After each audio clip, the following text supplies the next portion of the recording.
La santé est notre héritage, notre droit. C'est l'union absolue et parfaite entre l'âme, l'esprit et le corps. Il ne s'agit pas d'un idéal éloigné et difficile à atteindre, mais d'un idéal si simple et si naturel qu'il échappe à beaucoup d'entre nous. Voilà ce que disait le docteur Edward Bach dans les années 1930. Atteindre un équilibre émotionnel, cultiver une forme d'alchimie intérieure en harmonie avec notre environnement semble particulièrement complexe et difficile à atteindre de nos jours. Pourtant, il existe des essences florales qui ont ces capacités de nous ouvrir à la richesse de la transmutation de nos émotions, et on les appelle les fleurs de Bach. Dans cette vidéo, je vous propose d'explorer l'univers fascinant de ces merveilleuses essences florales et de découvrir comment elles peuvent contribuer à votre bien-être émotionnel et à votre santé globale. Je m'appelle Éric Le Gall, je suis consultant en naturopathie holistique, coach et enseignant bouddhiste et de méditation.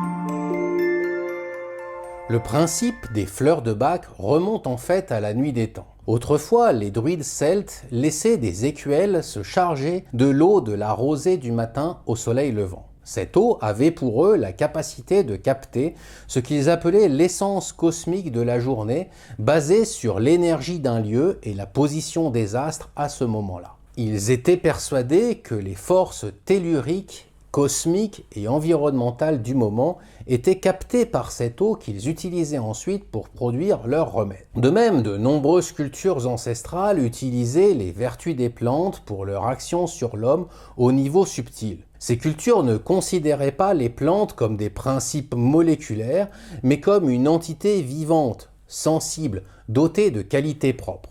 Plus tard, la religieuse bénédictine Hildegarde de Bingen, grande figure du Moyen-Âge, donna une explication énergétique du monde végétal et s'intéressa, elle aussi, aux vertus thérapeutiques de la rosée. Elle soigna ses contemporains avec des remèdes à base de plantes, de minéraux et de métaux et estima que l'être humain devait prendre dans la nature ce qui lui était bénéfique. Et elle dit ainsi: la santé n'est pas simplement l'absence de maladie, c'est un véritable état d'équilibre physique, psychique et mental. Ensuite, Paracelse, qui fut un physiologiste, biologiste et pathologiste de la Renaissance, et qui peut être considéré comme le précurseur de la médecine moderne, basait sa médecine essentiellement sur le pouvoir des plantes. Selon lui, l'univers matériel et l'univers spirituel ne pouvaient pas être séparés. Par conséquent, il posa comme principe que toute maladie traduit en fait un déséquilibre entre notre corps et notre esprit. Il fut certainement le premier à s'intéresser au psychisme et à son impact sur la santé, voyant que par la pensée, il est possible de rester sain ou bien de tomber malade. Il disait ainsi: « Toute maladie traduit un déséquilibre entre notre corps et notre âme. Il s'agit donc de trouver le remède susceptible de nous ramener à notre véritable nature spirituelle, seule source véritable de guérison. » Goethe, philosophe et poète allemand, étudia lui la nature spirituelle de chaque plante par l'observation de leur forme. Il vit un parallèle entre la métamorphose de la plante et la métamorphose intérieure de l'homme. Enfin, nous arrivons au docteur Edward Bach. Il était médecin homéopathe au début du XXe siècle. Il a fait ses études à Londres et a reçu son diplôme de médecine en 1912. Sa pensée profonde est qu'il est plus important de connaître la personnalité profonde d'un individu que la maladie dont il souffre. En cherchant des remèdes qui aillent plus loin que la simple disparition des symptômes, il mit au point des vaccins homéopathiques appelés nosodes. Mais en 1930, profondément affecté par les conditions de vie déplorables dans la classe ouvrière et chez les vétérans de la Première Guerre mondiale, il tomba gravement malade et abandonna son poste de médecin homéopathe et partit vivre dans la nature. Il était persuadé, suite à cette expérience traumatique, que toute maladie a pour origine des états émotionnels et psychiques perturbés. Il partit alors en quête des fleurs sauvages, pressentant que c'était là qu'il trouverait la clé de ses recherches.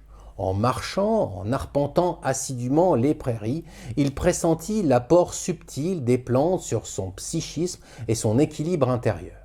C'est le travail de toute une vie qui lui permit de découvrir les 38 fleurs correspondant toutes à un état émotionnel précis. Ces élixirs floraux sont utilisés depuis plus de 80 ans dans le monde entier avec des résultats souvent étonnants.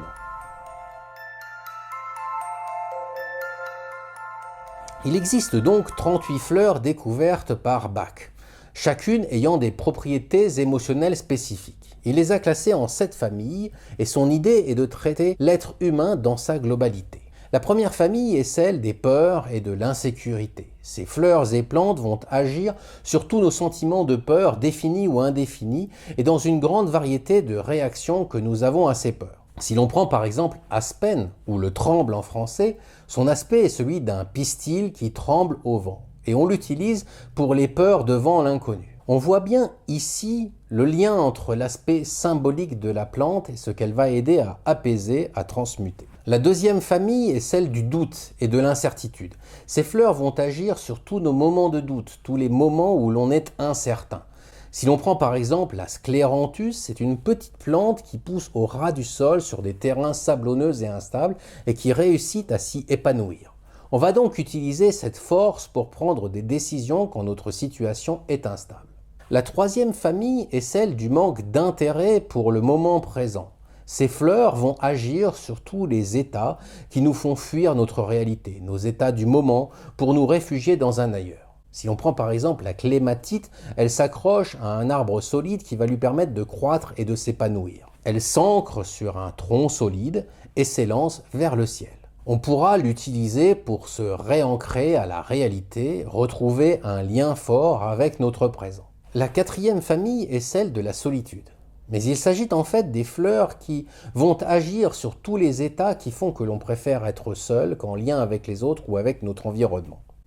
La cinquième famille est celle de l'hypersensibilité. Ces fleurs vont nous aider à vivre notre sensibilité naturelle dans l'ouverture, l'accueil et sans nous sentir agressés par ce qui nous entoure. Par exemple, le hou est une plante aux feuilles très piquantes mais qui a une fleur magnifique. Il symbolise la jalousie et nous invite à nous ouvrir à notre richesse plutôt qu'à la jalousie de l'autre. La sixième famille est celle du découragement et du désespoir. Ces fleurs vont nous aider à surmonter les moments où on a envie de baisser les bras, de tout laisser tomber. Le chêne, par exemple, est un arbre qui croît lentement, mais qui est d'une force extrême et d'une grande longévité. Et nous pouvons utiliser ces forces pour surmonter nos moments de découragement. La septième famille est celle de la préoccupation excessive d'autrui. Ces fleurs vont venir prendre soin de tous ces états où nous nous oublions, où nous ne nous écoutons pas. Elles vont nous aider à nous recentrer, à réentendre la petite voix intérieure qui nous faisait défaut. D'une certaine manière, on peut dire que l'élixir floral agit comme une clé permettant d'ouvrir une porte de sortie d'un état émotionnel particulier. C'est-à-dire que cet élixir ne va pas agir comme un analgésique qui va taire une émotion particulière, mais plutôt comme une alchimie qui va transmuter l'aspect conflictuel et limitant d'une émotion en une solution par l'ouverture de notre esprit grâce aux qualités énergétiques de la fleur. Ce n'est donc pas un remède miracle, mais plutôt, pour peu qu'on y porte l'attention suffisante, une opportunité de sortir d'une situation inconfortable. Alors la clé vous a été donnée, qu'allez-vous en faire? Le travail de transformation vous appartient. On vous a simplement donné accès aux énergies des plantes pour vous donner un coup de pouce. Alors pour comprendre davantage comment les fleurs de Bach fonctionnent, intéressons-nous à leur préparation et à leur utilisation. Maintenant que nous connaissons quelques-unes des fleurs de Bach, voyons comment elles sont préparées et utilisées. Les fleurs sont cueillies le matin au lever du soleil, au moment où leur potentiel est à son maximum, et posées dans un bol d'eau de source.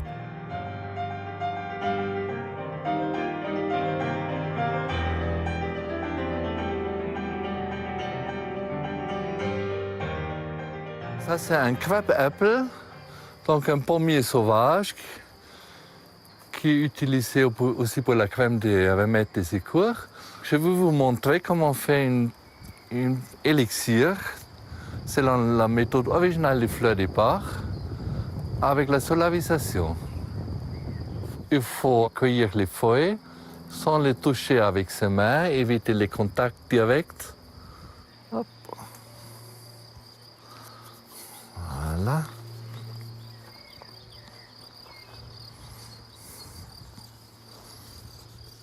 Ensuite, je défais délicatement toutes les pétales des fleurs. Voilà.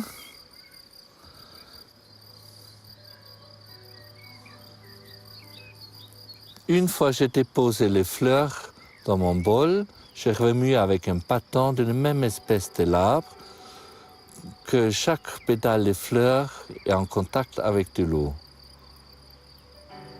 Ensuite, je remercie l'arbre pour les dons qu'il me donne.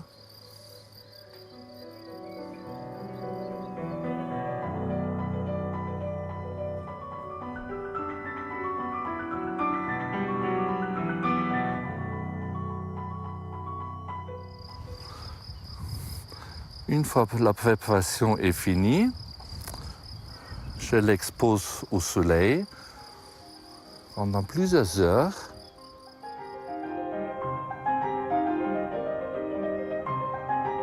Sous l'action des rayons du soleil et de l'eau, pendant plusieurs heures, la fleur libère ses qualités et les transmet à l'élément aquatique. Aucun nuage, aucune perturbation ne doit déranger ce procédé d'infusion solaire au risque de recommencer un autre jour.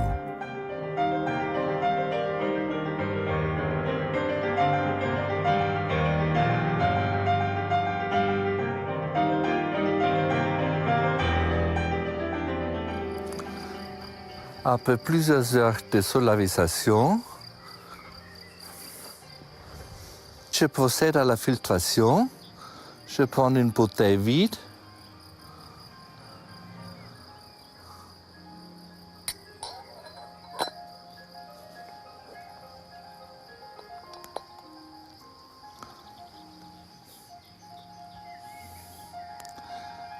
Et je le filtre doucement pour récupérer l'eau dans cette bouteille.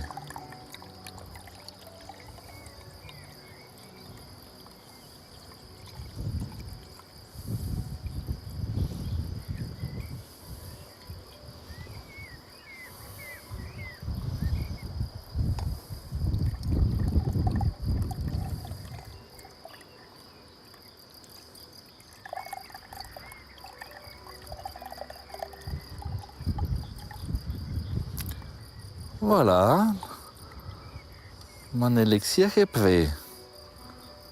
Donc l'empreinte énergétique de ces fleurs est passée dans l'eau pendant la solarisation,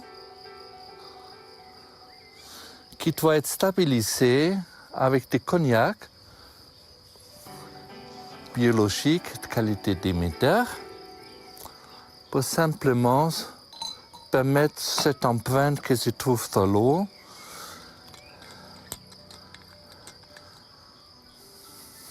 de se fixer et de permettre une durabilité sur plusieurs années.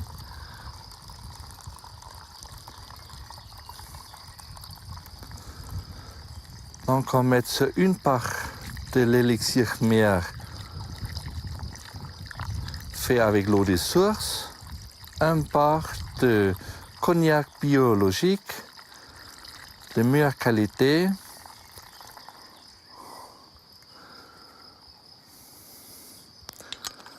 pour la meilleure conservation.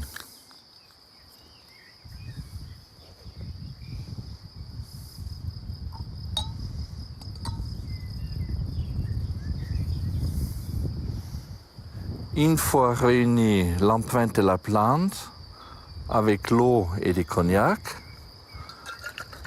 j'agite la bouteille pour bien remuer et dynamiser encore une dernière fois mon élixir mère.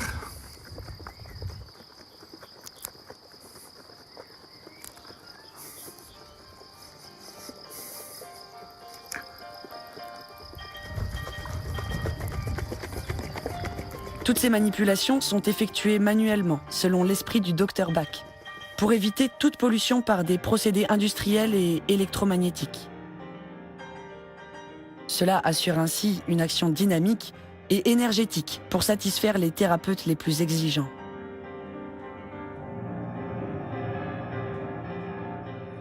Ces remèdes peuvent être pris par voie orale, dilués dans de l'eau ou appliqués directement sur la peau. L'eau a comme la capacité d'engranger l'énergie de la plante dynamisée par le rayonnement solaire. Elle va comme mémoriser l'énergie vitale à la fois de la plante, du lieu et du moment, le matin en l'occurrence. Après absorption, cette empreinte va cheminer en nous vers le nœud émotionnel et elle nous met en contact avec l'état énergétique positif tiré des qualités de la plante. Cette rencontre en nous va favoriser un état de guérison réel. Alors, plusieurs critères sont importants pour définir la qualité et le pouvoir d'un élixir floral. La fleur doit être en osmose avec son environnement, préservée, sauvage, avec une bonne énergie tellurique et de préférence en altitude, car la plante échange des substances avec l'atmosphère et le sol, et les forces cosmiques et terrestres stimulent sa vie, sa croissance et sa forme. La plante n'est pas seulement un code génétique et l'agrégation d'éléments, mais elle est un membre de son environnement, un reflet ou une empreinte de celui-ci. Le matin, au lever du soleil, le potentiel thérapeutique des plantes est à son maximum. Sous l'action des premiers rayons du soleil, la fleur libère ses bienfaits et les transmet à l'élément aquatique. Le préparateur, lui, est l'intermédiaire entre la plante et le malade, et son action doit se faire en absence de toute intention personnelle autre que d'être utile à l'autre. La cueillette doit se faire dans un état d'ouverture et de transparence, un état que l'on pourrait dire méditatif. Un accompagnement avec les élixirs du Dr Bach inclut l'être dans sa globalité, avec ses dimensions physiques, psychiques, émotionnelles et même spirituelles. On peut dire que les fleurs de Bach agissent sur les blocages et les dysfonctionnements entre ces niveaux. Elles vont permettre de ressentir notre capacité à l'harmonie là où il n'y avait précédemment que douleur et souffrance. Elles peuvent finalement nous redonner confiance dans notre santé fondamentale, dont nous avons parlé dans d'autres vidéos. Beaucoup de personnes témoignent d'une amélioration significative de leur bien-être grâce à l'utilisation régulière des fleurs de Bach. Alors, bien sûr, les tenants de la médecine fondée sur les preuves diront qu'il s'agit là d'une pseudo-science ou d'un simple effet placebo. Or, de nombreux arguments plaident en faveur de l'efficacité de ces élixirs. C'est d'abord leur efficacité sur les enfants et ensuite leur efficacité avec les animaux. Vous l'avez compris, les fleurs de Bach sont à la fois disponibles, sans danger et faciles à administrer. Cependant, du fait qu'elles sont très puissantes, je pense qu'il ne faut pas les prendre comme cela, en se disant simplement en passant devant le rayon de son magasin bio « et si j'essayais celle-ci ou celle-là ». Il est préférable d'être accompagné par un conseiller et de le faire soit dans une démarche complémentaire à une psychothérapie, soit dans une démarche de connaissance de soi. Par exemple, dans mes consultations spécialisées dans les fleurs de Bach, je vais passer au minimum 1 heure avec la personne pour bien comprendre l'état émotionnel dans lequel elle est, à quel stade de développement de ses émotions elle se trouve, et en fonction, je proposerai une ou plusieurs fleurs de Bach. Il est souvent assez difficile de choisir des fleurs de Bach pour soi-même, car une émotion peut souvent en cacher une autre, et les complémentarités entre plusieurs élixirs sont plus faciles à trouver dans le dialogue singulier avec un conseiller extérieur qui connaîtra bien les subtilités des différentes plantes et l'aspect alchimique des émotions. Cependant, l'utilisation régulière des fleurs de Bach nous aide à mieux les comprendre et à mieux appréhender l'alchimie de nos propres émotions. Nous regagnons progressivement d'abord la confiance dans le fait que nous avons les ressources pour nous sortir des moments difficiles et dans le fait que nous sommes capables, à nouveau, d'entendre notre maître intérieur et ainsi de gagner en autonomie. Comme le disait Edouard Bach, nous pouvons nous souvenir que nous n'avons besoin d'aucun conseil, d'aucun enseignement, si ce n'est celui qui vient de l'intérieur. Chacun de nous peut apprendre à se guider sur cette sorte de boussole intégrée. Et c'est ainsi que les hirondelles ont appris à survoler l'océan. Pour conclure, je voudrais vous conseiller 2 ouvrages sur les fleurs de bac. Tout d'abord, il y a eu un excellent dossier sur les fleurs de bac dans le magazine Nexus du mois de novembre 2022. Et ensuite, le livre du docteur Ricardo Orozco nommé Fleurs de bac, 38 descriptions dynamiques. Voilà, eh bien j'espère que vous avez appris quelque chose de nouveau et que vous envisagez d'explorer ces merveilleuses essences florales. Les fleurs de bac peuvent être de précieux alliés pour notre équilibre émotionnel. N'hésitez pas à partager vos expériences et questions dans les commentaires ci-dessous et j'y répondrai avec un grand plaisir. Vous pouvez aussi prendre rendez-vous avec moi pour une consultation en présentiel ou en ligne sur les fleurs de bac. Le lien pour prendre rendez-vous est dans la description sous cette vidéo. Enfin, si cette vidéo vous a plu, n'hésitez pas à la partager, à aimer son contenu avec un pouce bleu et à vous abonner à notre chaîne en activant la cloche pour être notifié de nos prochaines publications.